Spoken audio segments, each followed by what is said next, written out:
Many of us strive to be the best versions of ourselves in the workplace. We set seemingly impossible goals. We battle to achieve them. Often in that pursuit, we forget to take the same level of care and diligence with ourselves and with the ones we love the most. LodeStar is about those moments, the ones that shape go-to-market journeys and the humans behind them. We'll dive into the wins, the mistakes, and the lessons that don't fit neatly into a playbook.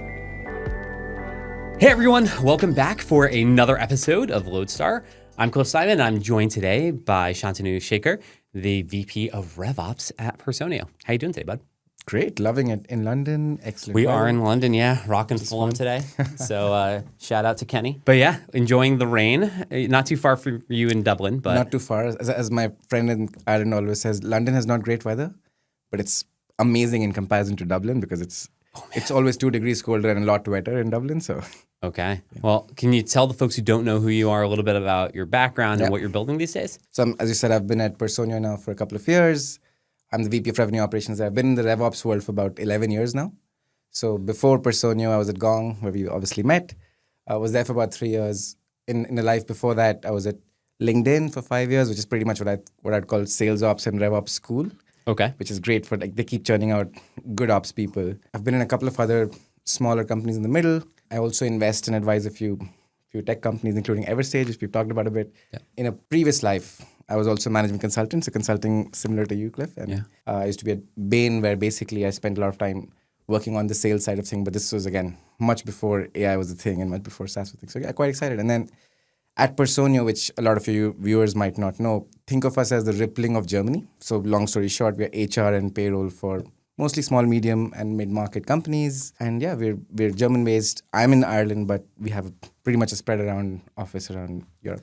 I feel like every time I'm back over here and I look, you guys are just going up and up and up and up. So interesting. I mean, it's a wild space, though. I feel like almost every major player is. Yes.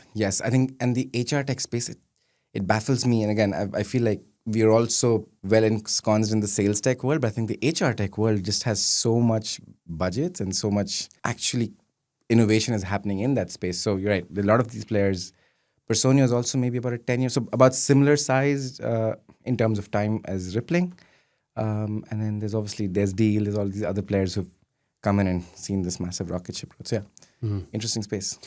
I want to go back to something you said before with LinkedIn being this almost like sales ops school. Yes. What do you accredit that to? Good question. LinkedIn, and again, if I go back, LinkedIn went public back in 2012. LinkedIn's CEO back then was Jeff Weiner. He was there for, I think he was a very, very popular public figure almost for about 10 years. Not a lot of people know this. Before he joined LinkedIn, he used to run business operations at Yahoo. Oh, okay. So he brought that mindset into LinkedIn. And then LinkedIn's now CEO, Dan Shapiro, he's an ex-Bain consultant as well. He had joined to run operations for LinkedIn like 15 years ago or so. And somehow it became like a school for a lot of ex-consultants to go into.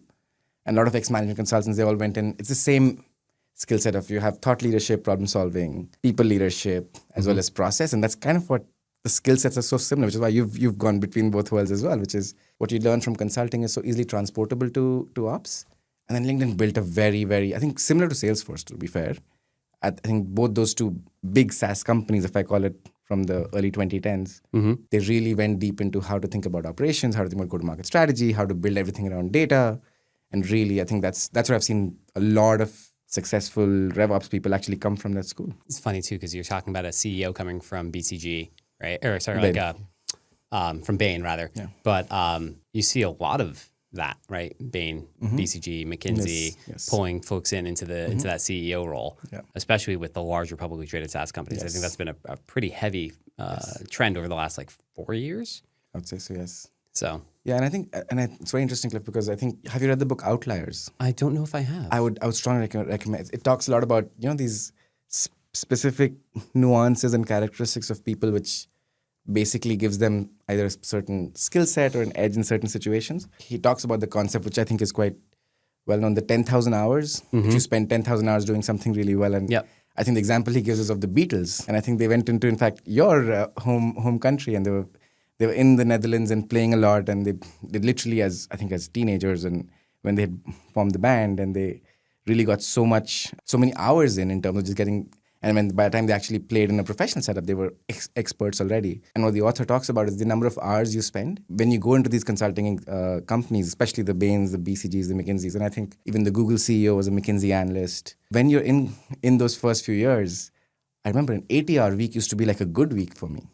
Yeah. There were times when I'd done like a 100-hour week. So I feel like the number of hours you got under your belt of just thinking critically, also feeling very confident, being in rooms where you're probably the least experienced, but you learn quickly how to analyze problems and think. Well, it's the pattern matching, right? You get to see so much that all of a sudden you're pulling out of the abstract. Yes. And you're able to layer that with context. So now you can have a meaningful thought. That is so true. And since we mentioned pattern matching and context, that's something which even AI is now pretty much being built on top of that, right? And I think it's amazing how much context in different ways have always remained the same. It's just initially it was all about how people learn and improve. Now it's machine learning and AI improving that. To switch, like how are you guys solving for that internally? Like how do you build that context engine? Or is there like a specific tool that you're using? Are you guys home growing it? Like what's that look like? So what we've done, and we're still a few months into it, we've actually now got Claude for everyone. I won't necessarily recommend everyone do that. Be very, very thoughtful, be very careful about how you govern that. We've basically given Claude to everyone. That's now become our operating system is being built on that. On top of that, we have a good data team, which has brought everything together. So we have all of our structured, unstructured data. So we are Gong customers, obviously, given I was there for a while. We have all of our Gong transcripts flowing into Snowflake. We have all of our CRM data going into Snowflake, all of our notes, every single system that we use. And we have quite a few different, we can go into some of those across the customer lifecycle. All of the information that we capture, we bring it into Snowflake. And then we have, our data team has really gone in and built like an ETL on top of it. So it's really made sure that we have a very strong and solid base to start from, because one of the challenges as we're trying to build the context layer is also cost. You don't want to keep having a lot of calls and API calls or token spend. So we've been very careful about how do we try and really minimize and build models where we're trying to get as much database pings versus token pings. I think that just makes a big difference. So you've got a centralized database to house everything. What's ingesting that data to pull then the context? Two things. So one, we have this centralized database. We, depending on the use case, if I think there's stuff which we're using for internal analysis and insights. And the second is actually to take action, right? So if I think about those two both, if I separate that out, for most of our internal insights, we've actually got, I don't know if you've heard of Hex, which is a more recent AI-based. I haven't heard of Hex. You're doing Hex, it's really interesting. So we've been using that for a lot of our analysis at scale. Okay. And it's been able to build again on top of using Snowflake data. We've used that to get, for instance, let's say I was looking at what's our vertical spend in different countries, or within a certain, we're very heavily Germany focused. Within Germany, which vertical has actually got the most pipeline, but where's our win rate switching? So instead of going to a Tableau dashboard as I used to, or even trying to pull from SQL, I go to Hex and ask that question. The second thing which we've done to make it easier for our frontline reps to use even is we've actually got an agent which we've now built on all of this using Claude. We call it Panda. It's a long acronym and I forget the exact words that we use for it, but we call it Panda, which is easy. And we basically have now that as a skill within Claude. So everyone can use that to as well get information. Now the only challenge obviously is AI will always try and get some things right, but not everything right. For example, I was looking at net retention and trying to do a benchmark versus what we're seeing in the industry and where we are. And it gave me a certain number. We're like, wait, hang on, this seems off. Can you just double check in this segment? And you always have some number to check, but yeah, that's a challenge and a risk at the same time, but there's so much scale from just how we're using that internally now. I love it when it lies to you. I can't remember, I was doing something the other day and I had, we have our Claude hooked up to our repos, et cetera. And it gave me an answer that I knew was wrong. But it cited the source file. Like, why did you give me this answer? I know for a fact this number is different in the source file. It's like, oh yeah, I generalized the answer. I didn't actually look at the source file. I'm like, did it say sorry at the end? Because AI does that. It does. I'm sorry I lied. Yes, exactly. I was like, are you serious? Yes. Like, there's skills that we've created to say, always check the source file, always use our brand guidelines so that everything is in the right color schema, et cetera, et cetera. I'm like, why didn't you do that? You have a skill that tells you to do this thing. Yeah, and that's why I keep saying I think AI is a highly confident, but quite often highly incompetent colleague. So you have to be careful. So the McKinsey analyst. just fresh out of college, right? Yeah. And again, have you heard the car wash example? Oh, tell me. And there's a couple of these influencers who actually do the same prompt on AI, and you try it on Claude, you try it on ChatGPT, you try it on Grok, all of them, Gemini even, and you ask the LLM, it's a nice sunny day. The car wash is 500 meters away. Should I walk or drive the car to the car wash? AI will almost always tell you, oh, it's a lovely day, just walk, you should walk there. It's only 500 meters. And then you ask, oh, but what about washing the car? Oh, I'm sorry. What if you want to go to the car wash and don't want to wash the car? That is the logic. And that's why it's so, Yeah. There was a phrase which stuck with me. Specificity over sophistication. Mm-hmm. I think especially with AI, you have to be so specific about what you need. And I know that we've moved away, like let's say 2024, 2023 was all about prompting, right, and all of that. We've moved way beyond that now to agentic workflows. But the core of making sure very specific about what you want your agents to do is just absolutely crucial. And people try to make all these sophisticated layers on top, but then AI starts hallucinating. And as you mentioned in your most recent presentation, sometimes hallucination just catches up at different layers. So maybe a little bit less prompt engineering and more context engineering? Absolutely. Speaking of engineering, you guys are growing a team.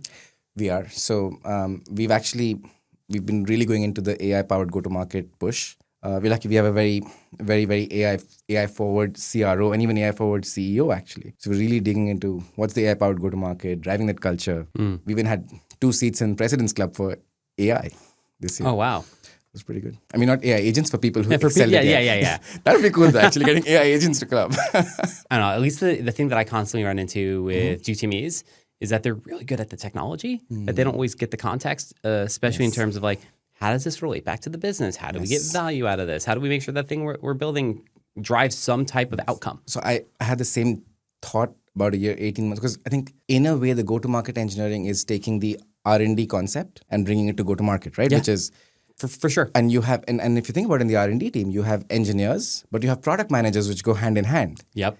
So here, how do you get both go-to-market engineers and the I don't call it go-to-market product, RevOps product manager? Internal PM. Exactly. And I think that, so the way we've tried to do this in 2 ways. It depends who you're hiring as go-to-market engineers. So I actually when the first go-to-market engineer, he's now the lead for us, he's actually an ex-RevOps person who knows the RevOps world really well. So we kind of said, okay, you know what, you're going to stop doing, he was working on annual planning. You're going to stop doing this. Why don't you do this instead? So he gets that context. He understands the relation. So he brings that. So to start off, you took someone that was already internal and rebadged. Yes. So what that helped with is that he already had that relationship with the field. He already understood the business the tribal concept. knowledge. Exactly, tribal. So he was not just building solutions and just throwing them over the wall. He actually knew that, okay, I need to talk to the sales leaders. I need to talk to the frontline reps and understand what's happening. And then as we're scaling it, obviously we'll get more people who are on the other side. I'm in the middle trying to figure out how we do this within the team, but all of our decentralized ops people, like I said, our sales ops business partners, CS ops business partners, and so on, we are making sure that they are equipped with AI to think almost like product managers. So without giving them that moniker of internal PMs or RevOps PMs or go-to-market PMs, they're actually operating in that model where I'll give you an example. We now have on the AE side, as every company, we have multiple agents that we've done for new business sales. Yep. We've actually built an AE agent hub, which is, if you think about the 4 or 5 stages across the customer lifecycle, and given it's new business before the deal closes, what are the different agents and what are the different workflows, the signals, the behaviors you want to drive? And literally that team, so not the go-to-market engineers, but my field ops team, they're owning that hub. So they're interfacing with the reps, the field, and getting a sense of what we need. And then they are able to then create, I won't say PRDs necessarily, but more or less the business requirements that go-to-market engineers and systems team are then working with them. So I was going to say, who's driving the requirements documentation? And then on the back end of that, like, who's is it Agile? Is it Kanban? Is it? So it is, we're going into a sprint model. Okay. So our go-to-market engineers, in fact, we're right now, and we had apple, banana, and coconut. We've been named our sprints. Let's see after 26 sprints where it ends. But after that, but we have gone to that model with the go-to-market engineers as well. So proper DevOps. Proper DevOps, exactly. My team would be very proud of that for you guys. There you go. In a way, RevOps is getting a lot closer to how product operates. Yeah. Especially, and I think AI is going to accelerate that because there's just always more and more and more that you can be doing. It's always been a challenge in RevOps. There's never enough resources. Right? And never enough resources, never enough time. You always, if I think about the demands that you get from all of your stakeholders, it's a crescendo which keeps going up and up. finally, I think now we're moving to that operating model where similar to the way product and engineering work, and here's the plan, here are the sprints, here's what we're going to do, here's the major launches for this quarter, here's what we. So I think we're getting there now finally. That's a I'm fun excited time. with that. AI has obviously taken over a lot of thoughts, but at the same time, there's so much foundational work that still needs to get done. So what we've been doing, at least, and like most SaaS companies which grew in the last 5-10 years really fast, foundational stuff that we had not really paid attention to. Yeah, it's amazing how far you can get with really good product market. Yes, yeah. Oh my goodness.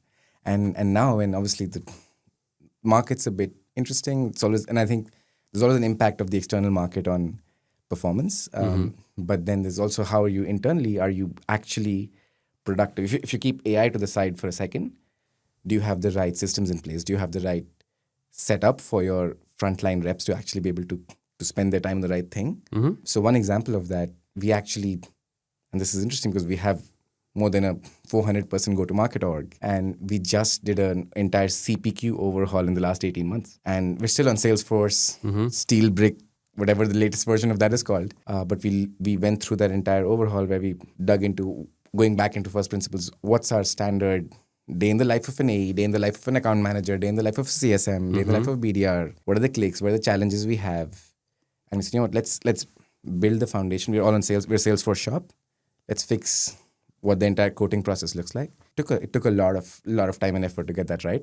Now that it's done, we can at least say, okay, now we have that ready for, and I know that AI is also going to change how CPQ works. We were talking about that on the way over here. You do need that foundational process set up first, which is always the challenge as well, right? Not only with AI is, you almost always think about, can we buy a system and throw it at the solution? But you need to first identify what and articulate what the process is, therefore what the solution is. Then you figure out what you build, buy, do nothing. Yeah.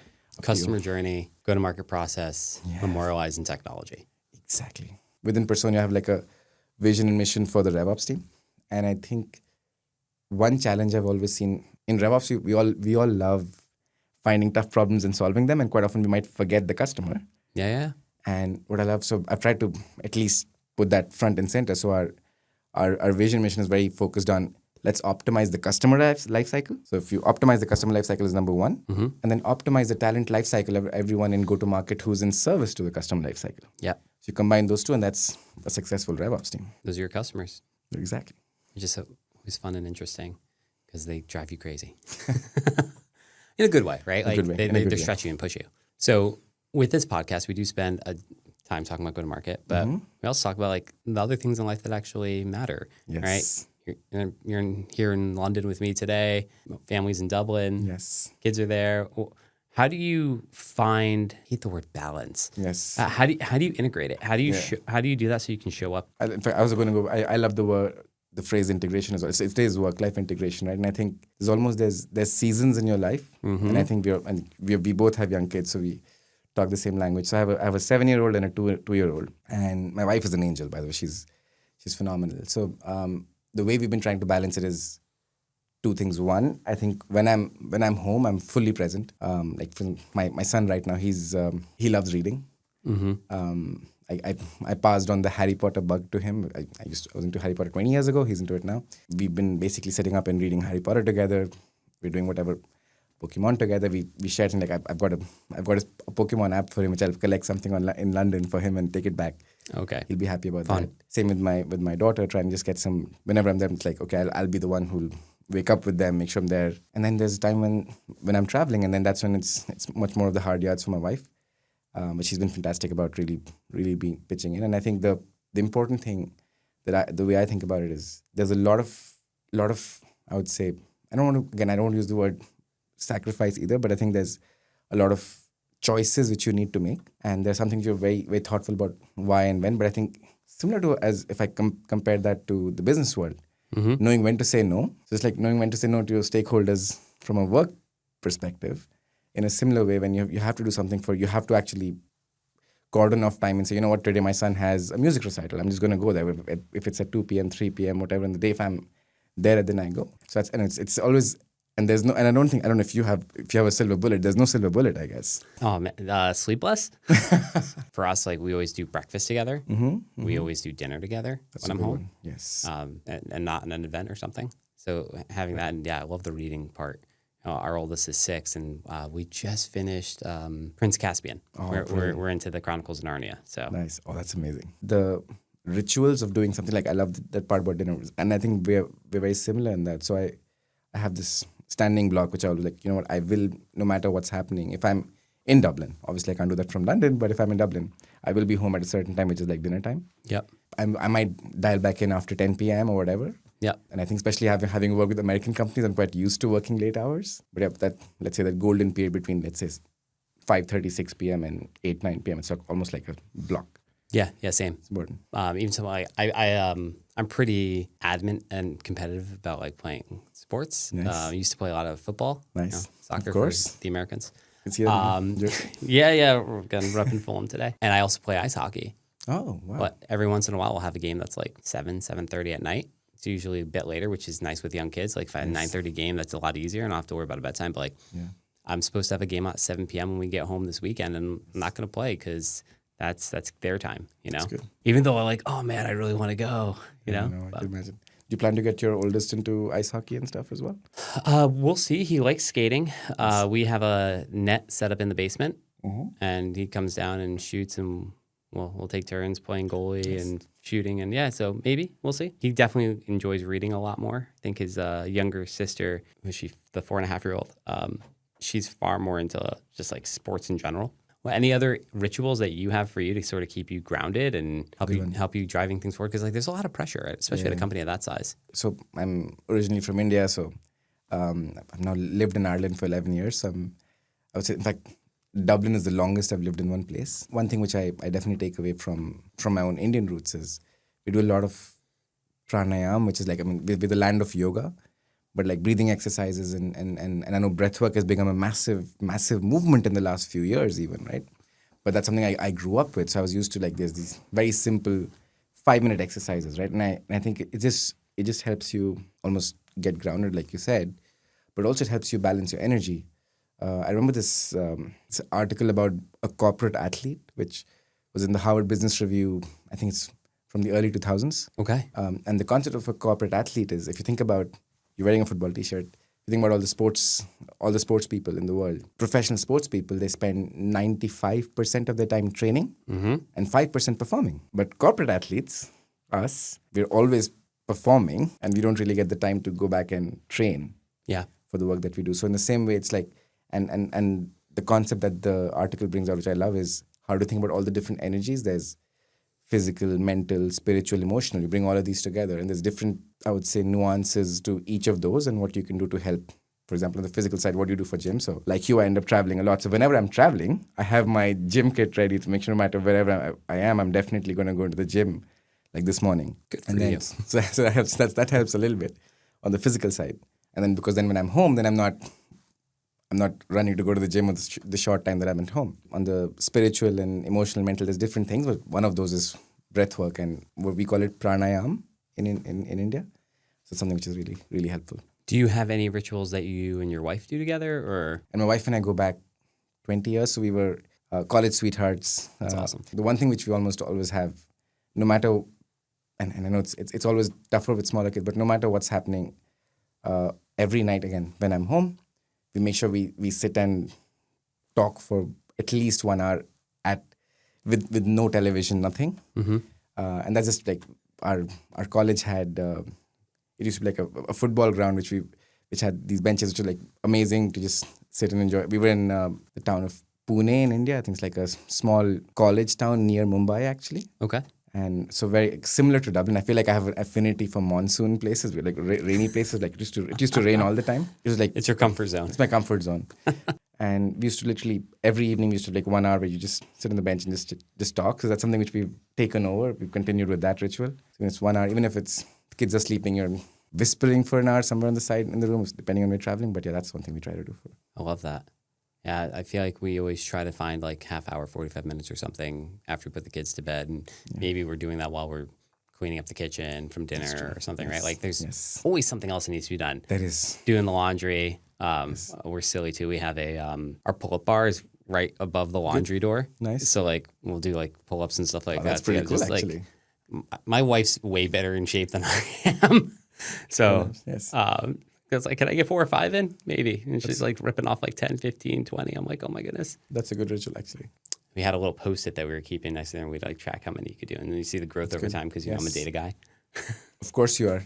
But yeah, I mean, I find those rituals to be so important. Then for us too, right? We're Christians, so like every Sunday morning, we're at church together, and then that's part of our time too, right? So, and then I think one thing which is not exactly ritual, but I think I'm and especially with the travel that you have, I'm sure, especially with small family, I think vacations make a big difference. Yeah. So I'm going home tomorrow, and then got 2 days next week that I'm working, and then we're going on vacation on Wednesday. Nice. Where are you going to? So my in-laws used to live up in the Finger Lakes, Nice. and we got married on that lake. So we're staying at her uncle's place, and her parents are coming. Brilliant. I think her brother and his wife and their 4 kids are coming. Oh, beautiful. So there'll be a 9-year-old there, and then there will be 7 children, 6 and under. Oh my goodness! Is that a vacation? We'll see. It's good to get them out with a bunch of other kids their age. Let them go like be outside and be in nature. You talked about not being on the TV with your wife. We don't let our kids in front of the TV. Yeah, be an 80s, 90s kid. Yeah. No, I love it. Like go ride your bike. There's going to be so much time later for everything else. Yes. One of the things which we were talking about, my wife and I were talking about, in fact, I think the new generation, how do we make sure that they have the same challenges that they see? Because I feel like compared to us at least, life is a lot more sheltered in our kids. And I think how do we ingrain resilience? How do you build that? Unless you've had those disappointments, those challenges, and I think it all comes from being, I feel like even if on the playground, you always have an eye out on your kids at all times. How do you do that? It's not easy. Yeah, I have this habit of wanting to like jump in and like fix. Surprising. But yeah, you have to sometimes just let them work it out because they need to develop that skill set. Yes. We had let's call it an incident. Gosh, this must have been like 2.5 months ago. My wife had been having some stomach pain. Like it was a Sunday afternoon. I'm making dinner. And like, oh gosh, right. And it was getting pretty bad. She's like, this hurts worse than labor. I think it ended up being kidney stone. Okay. Well, no, so we're getting ready to get her in the car. I get all the kids in the car. We get them all set, and I'm packing up the bags. So I don't know how long we're gonna be there. So I've got water bottles and snacks and like coloring books and da. And then she's like, "No, I think I'm okay." Like, you sure? Yeah, okay. So I get the kids. Hey, we're not going anywhere. I'm like, oh no, we wanted to go for an adventure. I'm like, oh, okay, but this is good. It means we're not going to the hospital, right? Like, so we get them out of the car, and I still had I was making nasi goreng on the walk, and I ran back inside to make sure I was stirring it, right? And all of a sudden my wife's like, where are the kids? So we walk outside and we hear giggling 25 feet up a pine tree. all of them. Wow. Yeah, at this point, the 6-year-old, the 4.5-year-old, and the 2.5-year-old. Wow. I'll show you the picture later. But all of them sitting up in this tree. And I'm like, okay, like I'm coming up. Like that's the only other but it's the ability for them to go and explore their world, and so true. they didn't see it as a risk. They just saw it as like, let's go try this because their big brother climbs the tree all the time. So they're gonna do it. Exactly. Yeah, but I couldn't believe like the 2.5-year-old went all the way up. I was like, what the heck? but that's the thing it's going to be, and I think it's crazy because if you think about when we were kids, I think our parents told us, you know what, be back home by 6 or whatever, right? And we were when the street lights come on, get home. You better be home, right? And we made sure we were home. None of us had a phone. Yeah. There was no way to. No air tags. No air tags, exactly. And it's so funny because the other day my son was off at the playground. And we were like, and he went with a few. He's now 7, so some of the kids in the state they go together and go. And I was like, oh, maybe we should put an air tag on. He was like, no, let it be. It's tough. Yeah, well, it's different. We have access to all these things, and like we want to be like thoughtful. And there's bad actors in the world, right? That is true. Is there anything that we haven't talked about that you want to get into, either on the go-to-market or on the personal side? Good question. If I push back on the go-to-market side, yeah, feel free. I think the one thing which is very interesting to me, and I think especially given you work so much with different companies and the RevOps teams and so on, one of the shifts which I'm seeing, which is very interesting, is I think RevOps is becoming more central to decision making in most companies. I think that's one thing which I feel like is a shift which will accelerate now with AI, because data is becoming more central to how we operate. The kind of skill set and almost tools to the table that that RevOps brings is just so much more important. I'm curious if you're seeing in your clients a bit of a shift as well on, are you seeing more RevOps leaders coming in and having conversations at the table more than where it used to be? And I'm happy to see that in some spaces, but curious about your clients. I'm starting to see VPs of RevOps take up the CRO mantle. And I think the reason for that is because outside of RevOps, very few of the people within the organization actually have a deep understanding and mastery of the end-to-end client journey. Yes. Maybe marketing does, because they're thinking about awareness, education, acquisition, and then the long tail when it comes with customer marketing on the back end, right? Trying to drive NRR, GRR. But unless you have like a true CRO that's owning both sides of the coin, because a lot of times I'm still seeing CROs who just own sales and marketing or sales and CS. Yes. It's not all encompassing. So I think RevOps has a unique vantage point to be able to say, well, this is going to have these implications, right? And because they have that, and because they're the keepers of that component of the tribal knowledge, there's a lot more trust, and I think almost by design, a requirement being put on them, because you're the only one that can do this right now, or we feel comfortable putting this on. Right. So, but that then leads to a lot of the same system issues that we've had over the last however many years now, right? Overworked, not enough headcount, too many things where we're dealing with firefighting as opposed to being able to focus on strategic roadmap. So how do you offset that? Yeah, and I think and that's a very interesting point, because so my current CRO, I think he's an INSEAD MBA. While he's obviously been on the VP of sales side for a while, but he's a true CRO because he's got sales, customer success, marketing, everything on the go to market side. And he had been in a finance role many years ago. He'd started late 90s on the GE leadership program. He's done sales ops at one point, so with RevOps. Also product marketing. So he's done a lot of these roles, and he really sees that, what you just mentioned about almost the value of looking at the revenue engine end to end and what we can do. So very interestingly, actually, to your point on resourcing and the crunch, that's always the trade-off, which you're almost trying to, here's the stuff that you want to do, but here's the time that you have, and here's the burning hot potato that you need to deal with. Yep.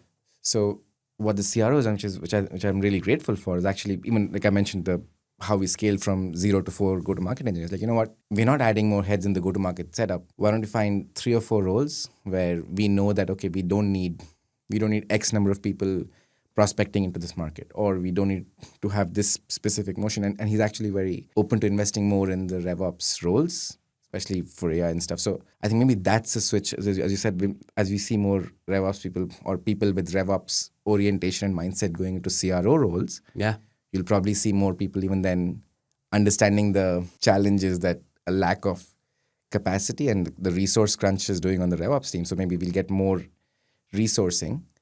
And to be fair, while it is, a lot of people look at RevOps as a cost center, but we're getting to the world where we can start being able to measure, because I added this RevOps headcount, I'm able to get XYZ more on revenue. It's similar to ROI, which you do with the system. Yep. What's the ROI of the incremental resource you're adding? Yeah, maybe I'm adding a go-to-market engineer, Yes. 180, 200,000 base salary, maybe 235K, like fully burdened rate, right? But if I'm adding that resource in, at what level of increase can I then look at conversion from lead to pipeline on the SDR side? Because we're actually feeding them people who are qualified and fit the ICP based off of our historical data for people who've bought from us before for the last 10 years, right? Or how can I drive the right messaging and give the right sequence and content in front of the right person, because we know that helps them convert. So we can decrease the time to convert, right? Even if maybe the conversion rate's not increasing by a tremendous amount, if we can make the sales cycle shorter, right? How much more can we do? Yes. Right? What does that do for increased capacity? Does that mean that sales rep can close 50 deals this year in an enterprise segment versus 20? But that's exactly, and ROI is so interesting, right? Because it's more per head as that's the very foundational way of looking at it, right? Which is more output per person, but also it's how much time are you saving? How much? I mean, if a standard go-to-market professional job is 100 units, whatever those units are, can you shrink that work down to only 20 units because 80 units are now done through AI, and then or whatever you're building, or you're removing time. And one of the, I would say, longest standing challenge or pursuit for RevOps has been, how do you flip the time spent on customer facing activities and non-customer facing activities? Oh, yeah. And I know there's so many studies, like 60%, 70%, 75% spent on non-customer facing activities. Yeah. And I think that's where AI is going to be so helpful, because you can start flipping that switch. And that to me is a huge opportunity. I think the difficulty for most companies, though, is that it's really hard to get a true baseline of, or like a benchmark, right? What is good? How do you define good enough? But in an ideal world, I mean, if you do have people whose job is customer facing, can we get to a world where 50% of the time is actually customer facing? That'd be great. That's a great target. It means they're selling twice as much. There you go. Well, thank you so much for jumping on another episode of LodeStar. Thank you, Shantanu, for joining us today. And we will catch you guys next time. Take care.